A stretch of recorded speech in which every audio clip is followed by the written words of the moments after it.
Hello, I'm Svitek, 360 creative coach, and welcome to my vlog, where it is both my mission and my pleasure to highlight my creative journey in hopes of inspiring you, giving you a specific takeaway, all that way your journey can be at least a little bit easier. Now, before I fully dive into things, I would like to take the opportunity to invite you to subscribe if you haven't already, that way you get all the various lessons and episodes that I put out right when I put them out. Thank you if you just did, and thank you if you already were. It truly does mean a lot to me, as I hope it does to you. So, let's get into things. This past week was eventful, right? One of my friends produced a comedy special, and so I was a part of that. That was Tuesday night. But heading into that, I knew that week would be very chaotic because I knew I had that big thing. I had a couple of work-related things that were pretty big. Then I had a friend's wedding. So on top of that, all of my stuff, right? So there was a lot going on, and exciting stuff, but still a lot. And then thrown into the mix, just hurdles that life throws at you, right? So for me, I had to take in my car because there was an issue with the check engine light, and that led to, a common problem that Hondas deal with and so forth, right? And it kind of made me think, and I saw a post about this on social media that, just because someone makes it look easy doesn't mean that someone's life is easy, right? And overall, right, with the things that I teach and talk about, at least in the, mastering mental fortitude aspect of it all, that's what it's intended to do, is to allow you to move through life in a seemingly easy way. And, it doesn't mean that you won't be frustrated. I certainly have been and things like that. Like, no one is perfect, and I'm not claiming to be either. But overall, you get to a place where you're like, okay, cool. This is the card that we're dealt with. Let's take care of this, and you keep it moving, and you can still take care of business in spite of all of that. Because that's the thing. I think there's this sort of desire, perhaps, where enlightenment seems to symbolize just an easy life, and that's not the case. It just means you're much better equipped to move through those obstacles and challenges without it beating you down, right? And certainly I get better and better with that, but that's what ultimately all of this is about, that, I try to convey, So, yeah, there's that aspect of it. And I'll get into kind of the details of some of these things, but just want to start with the broad strokes. First, one of the other aspects that I've been thinking a lot about lately, because I'm heading into my birthday, is this idea of just questions of life, right? And what I mean by this is, on Gwyneth Paltrow's Goop podcast, her husband was a guest, and they were talking about turning 50 because he'd already turned 50. And one of the things they was talking about was, once you hit 50, a lot of life's big questions have sort of been answered, right? Who you're going to be with, where you're going to live, what your family looks like, what your career overall looks like. That it couldn't change, and plenty of people beyond 50, like, they kind of hit their stride. But overall, a lot of major life questions that we all kind of like focus on are answered. And for me, it's interesting where, as far as where would I ultimately want to live, and, what like my future family may look like and stuff like all that stuff is unknown. And that, to me, it can be scary, maybe, to some people. It can be depressing to some people. To me, it's exciting. Like, I want, like, just the idea of where would one live. For me, the world's a big place, and I want to see a lot of it. So, I look forward to exploring that question rather than just getting to an answer, so to speak. And I think as much like I look back in my life creatively, I'm very satisfied with the things that I've done. And, if that was it, I'd be very proud of everything that I had done, but I certainly want to create more, right? So I keep going. And that's the fun aspect of a lot of it, is that exploration, getting, it's that cliche of the journey, not the destination, is what it's really about. And when you can do that, right, it kind of goes into what I was just talking about, the idea of, life's going to throw hurdles at you, and so why be frustrated with them? It's all just part of it, and it teaches you a lesson if you so choose to, right? So these are all choices we get to make. It's that famous quote, life is 10% what happens to you and 90% how you respond to it. That's really what it truly is. So yeah, there's that aspect of it. The other sort of big thing that I want to touch upon, because, I find it interesting, and then I'll start getting into specifics, but the idea of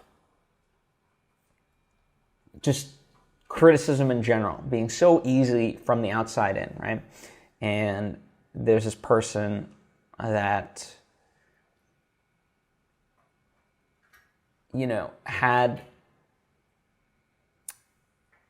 the idea of like what was possible, and for my latest movie, right? And yet, when tasked to actually deliver, the realization came of like, wow, this was actually really hard, right? And holy crap, like, wow, you pulled off a feature film, right? Like, it was kind of cool to convert this one person who was so, gung-ho of just essentially being like, I can do it, I can fix this, blah, blah, blah. And yes, without really knowing how much work that it actually took and like what we'd already done, right? And again, that's an instance too of just making it look easy. I mean, when you really think about it, to go and complete a feature film, basically just over a year. I mean, we're talking from the writing phase, the rehearsal phase, pre-production, to the filming, all the way to completion. And fine, you can also say like it took a little bit longer than a year. We'll give it maybe, let's say, a year and a half, right? From full like start to finessing all of the, sound, the VFX, and just the color, like the final minor tweaks of it all to really finesse it. But, the reality was we had a completed movie on June 20th. And in fact, before that, because we had to have it exported and ready to hand in for the festival that we, showcased it at that point. So to do what we have done, I look back on it really is a miracle in that way. And I'm very proud of it. And, knowing how much it all takes, even those moments when I was, working on the VFX and editing it and, having note sessions about the score and all that stuff. And, I was so thankful. I was like, wow, I am grateful that we only made a 90-minute movie, because, the amount of effort just to do a 90-minute movie is quite a lot. 2 hours, 2.5, 3 hours, like the mind boggles. It's a shit ton of work. And people don't realize that, and especially for as ambitious as we were and what we managed to pull off, like, you really think about it, it's crazy. We went to Colombia to film a movie with none of us having been to Colombia, none of us really knowing Spanish, and just going for it. It was incredible. What an experience, right? But when you can do that, you overcome, like when you let go of that fear, you overcome the limitations. There's a quote that I really appreciate that goes, "Belief clings and faith lets go." And in many ways, this last project for me was very much about that. I believed that we could do it, but in order to pull it off, I had to let that belief go and kind of let the pieces fall where they may, and just kind of be like, okay, like it's even out of my hands. It's out of my control, and I just have to respond to things. I can plan as much as I want and need to, right? And be as prepared as I and everyone else can be, but at a certain point, you just gotta let it go. And that's an incredible feeling, Part of how you develop that and get there is, you just really invest in people. And when I say invest in people, sure, that could be financial, right? But just time, and really, doing what you can for them, listening to them, being respectful of them. I mean, recently I was reminded because one of my friends, he went in for surgery that, was scheduled for a long time, and finally, now it finally happened, right? And I remember when we worked together initially, his wife had reached out to me, said, hey, he's got some health issues. He's unable to, carry on for a certain, until this point. Do you mind, totally, if you want to find somebody and replace him, go ahead, that's your prerogative. We want you to finish the project. And this was actually on my first movie. And I said, no, that's okay. I really believe in what this person can bring to the project. I'm in no particular rush. I wasn't at that point. And so I was willing to wait. And it turned out to be the best decision ever because I formed an amazing friendship with both of them. And they're just great assets to me creatively. So that's what makes it amazing, that's how you can invest in people. The other aspect for me, I always try to, in some small way, maintain friendships, right? Even if it's as silly as commenting on someone's social media post with a thoughtful thing beyond just, hand clap or whatever, but actually, putting something clever, something thoughtful, I think goes a long way. And in fact, I thought about it because, as I sort of made mention, I went to a wedding this weekend, and it was for one of my friends that I've known this person for over 10 years at this point. And, excuse me, the circle of people that I sort of hung out with this person with, and there was a lot of people that weren't there. And partly that's because, weddings are expensive, and, one would, of course, want to invite everybody they could. Excuse me. But, there's also spacing and stuff like that. And so you have to kind of be a little bit selective. And, I was one of the people that was invited. I didn't know many people that went.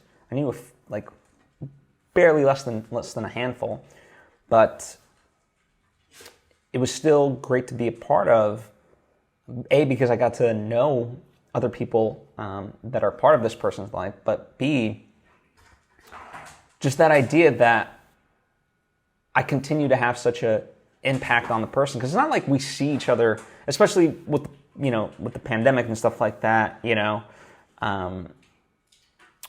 We weren't seeing each other and stuff like that. But even just a few times that we did touch base, it resonated, certainly for me, and it seems like for him, because it was enough to get an invite to this wedding.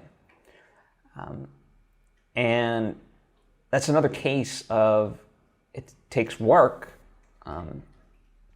It can be made to look easy, but it's work to maintain friendships and relationships of years past. Like it becomes too simple to, have seasonal people in and out of your life. And listen, that happens to all of us. It's not a negative thing. But because I do value, like when someone does make an impact on me, I try to maintain that to the best of my abilities. And sometimes life, forces us, and just like anyone else, to drift apart, and it just is what it is. It's no one's fault. But as much as possible, like if we can, maintain something, then great. I think that just enriches lives in general, right? So yeah, and it just benefits you in so many ways you don't even know. And not that that's what it's all about, but it works in that way. Here's an example, right? So the comedy show, and this was Tuesday night, and my friend was producing it, and because of how well he's maintained his relationships with people, everybody showed up for him, right? They wanted to deliver. So whether it was set design, sound,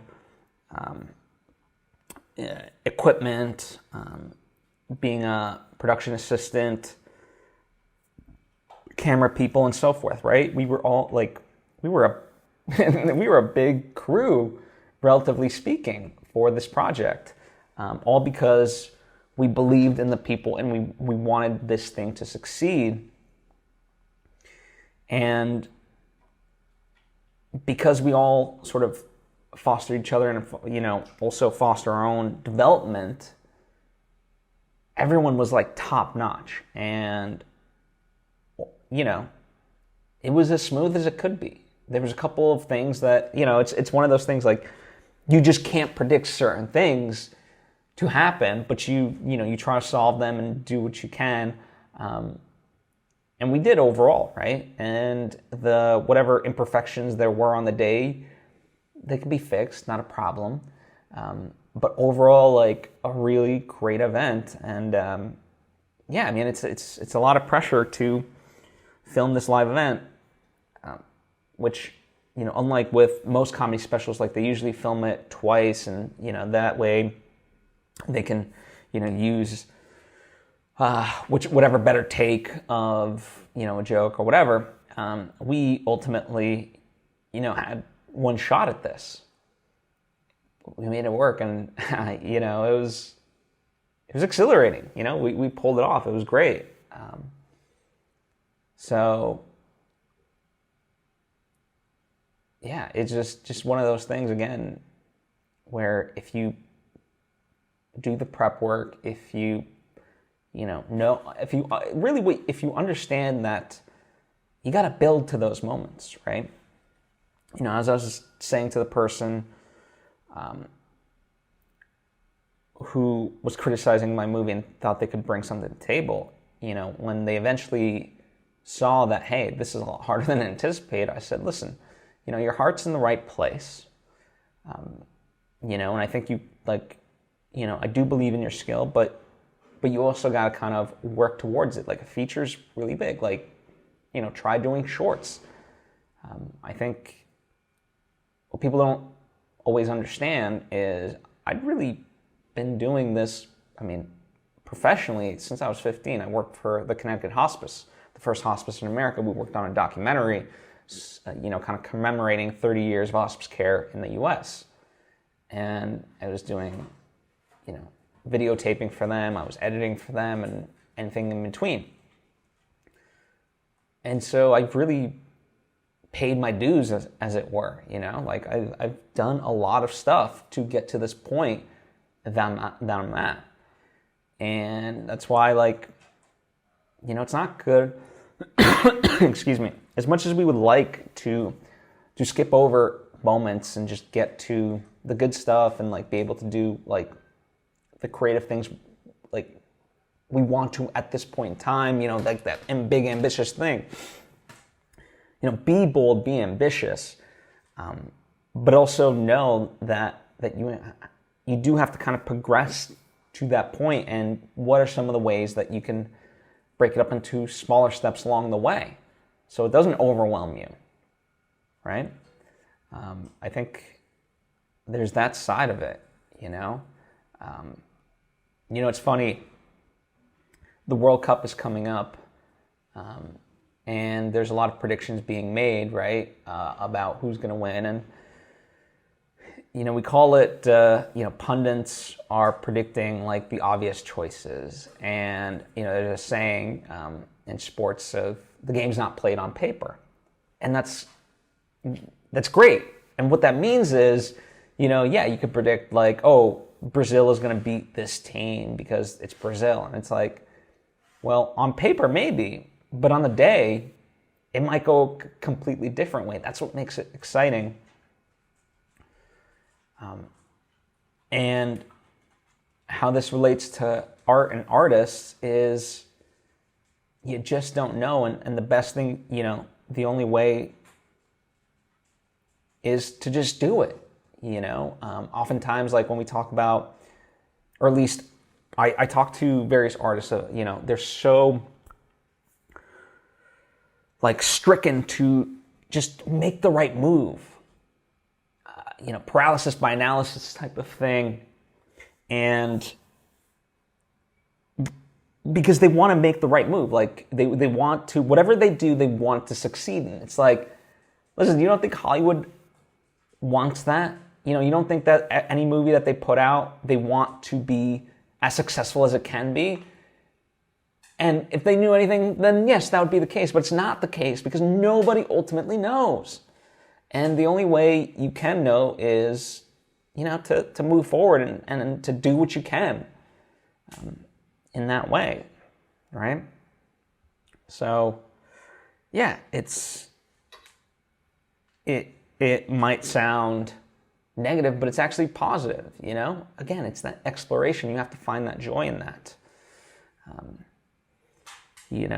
One of the things that I'm looking forward to this week and the coming weeks is one of my friends actually hit me up if I wanted to put together a filmmaker panel for LA's Comic-Con in December. And basically teaching aspiring filmmakers how to do it. And so, I have a team of 6 total, including myself. We're going to meet this week and talk about, how we want to approach this and so forth. And I'm really excited for that. I just love that. And you could say that, just that in itself is a lot of work and it's going to take away from, various aspects that I want to be doing. But it also opens the door to so much, right? And I'll find the time to still do all the other stuff.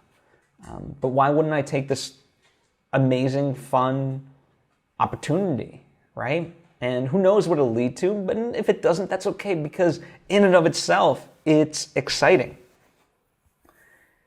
So, yeah, that's what I'm looking forward to. And also, in terms of accomplishments last week, I've been working slowly but surely on my trilogy, this planned trilogy of movies. It's an animated trilogy in the style of Your Name, Princess Mononoke, things of that nature. And I got the character designs back, the initial sketches for for the main character, and it was exciting to see. You know, I mean, there's a lot to do with it, but I gave feedback, and I got feedback from my team as well. You know, so they were able to input their ideas, and that was exciting because they brought a lot to the table. So you know, when it's collaborative, that to me is the most fun. I look forward to that, and you know, that also really inspired me and got me through. Like, things just started clicking in a way. I started to break open a lot of the questions that were blocking me. Now I was able to overcome them and kind of answer them. And, you know, as all things, like, there's, you know, right now it's just basically a glorified outline.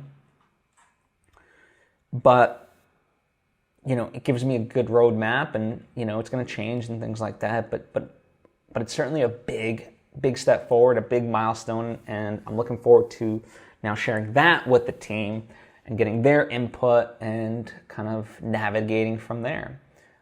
So it's all really exciting, and, you know, right now, like, I've always had the overall vision of what those 3 films would be, you know, like the inciting incident, you know, the major rising actions, the crisis climax, the resolution.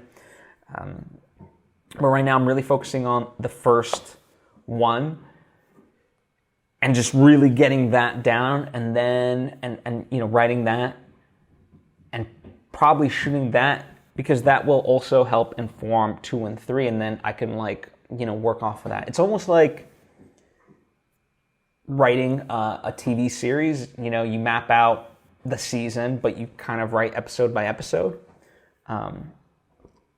So that's kind of how I'm looking at the process overall in all of this, right?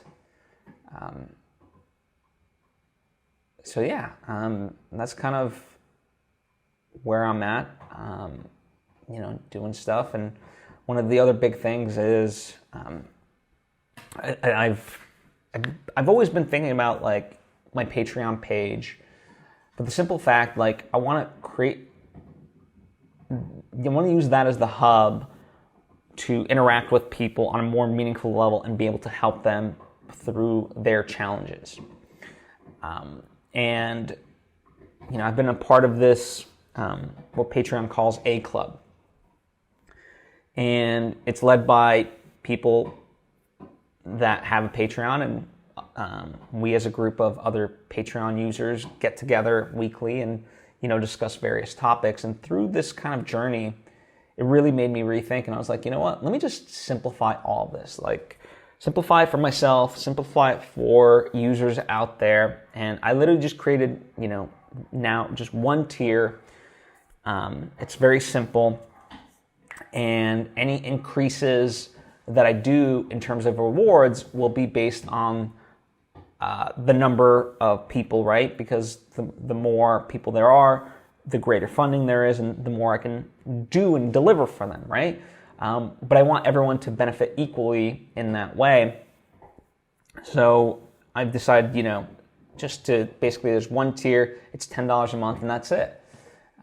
And there's other ways to go about it, but, like, I think, you know, I was thinking about it, there's just something beautiful about the simplicity of, you know, here it is, here's what you get, sign up or don't, right? You know, either appreciate the rewards or don't. And it certainly simplifies my life, because then I don't have to, like, create and think about, you know, the various tiers.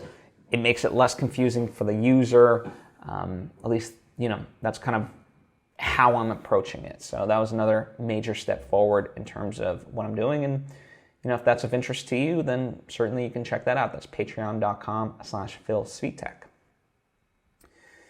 And yeah, it's just been, you know, as we sort of wrap out the year, it's been interesting to kind of look back at all the things that I accomplished. You know, some things I didn't or haven't yet, but then, you know, I did what I wanted to, and then there's stuff, as I said, that just kind of popped up as opportunities that, you know, I could have never planned for. And looking back at, like, oh, I got to do that. That's awesome. So that's one of the reasons why I really love this period of the year, is because, you know, it is a time for kind of friends and family, as well as just reflection, you know, and appreciating things and stuff like that, hopefully, right? I mean, you know, there's still the day-to-day demands of everything, and you know, one of the things that I was thinking about is like, how capitalist is it that, like, hey, if you want to actually make money, you know, you have to have a side hustle, and that's what's going to get you your money, right? Just kind of very, very interesting to me. One random thing that I also did want to talk about is this distinction between an amateur and a professional. And, you know, even Steven Pressfield, he doesn't talk about it in terms of Steven Pressfield being the author of The War of Art and just things of that nature. But he often talks about the difference between an amateur and a professional is not how much they get paid or if they get paid. It's the level of commitment.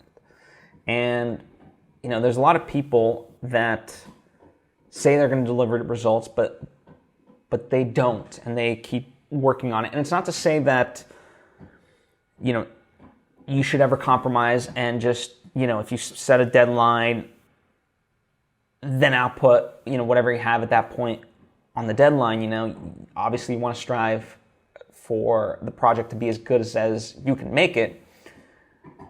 But there does come a time you have to deliver, and you have to, you know, get it done, right? It can't just sit on the shelf forever.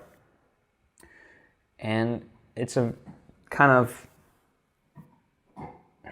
seemingly tiny distinction, and yet so many people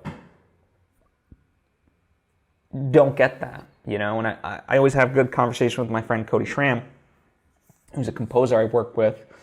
He went to college with me at Emerson, and you know, we played soccer together and all that. And you know, he really credits me, you know, although I just borrow it from other people, but he credits me for like really having turned him on to that idea that at a certain point you got to just call it done, and otherwise you're just tinkering with it forever, just for the sake of tinkering with it. And you know, that really kind of refocused him and has allowed him to create music again in a way that yields results. And Cody is amazing. Like, his beats are on point, and he's an amazing lyricist, right? Like, his lyrics are truly poetic, and what he manages to do and create the visuals, they're so arresting, right? What he does with words, you just picture it in your mind in such a way that, like, I've never heard described before. And that's awesome, right? Which speaks to that idea of, like, all of us, we don't know the impact that we will have on one another, but just cherishing those relationships